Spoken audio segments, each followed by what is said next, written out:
ज़्यादा अच्छा है।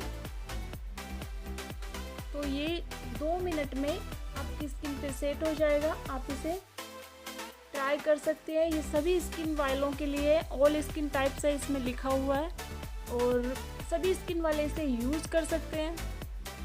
तो फ्रेंड्स, सर्दियों के लिए ये बॉडी लोशन काफ़ी अच्छा है, और गर्मियों में आप अगर इसे यूज़ करेंगे तो ये थोड़ा ग्रीसी फील होगा, तो आप गर्मियों में इसका यूज़ ना करें। तो फ्रेंड्स, वीडियो पसंद आए तो प्लीज़ लाइक, कमेंट, शेयर और सब्सक्राइब जरूर कीजिएगा। बेल आइकन पे भी प्रेस कीजिएगा ताकि आप मेरा कोई भी नया वीडियो मिस ना कर सके। मिलते हैं नेक्स्ट वीडियो में, तब तक के लिए बाय बाय।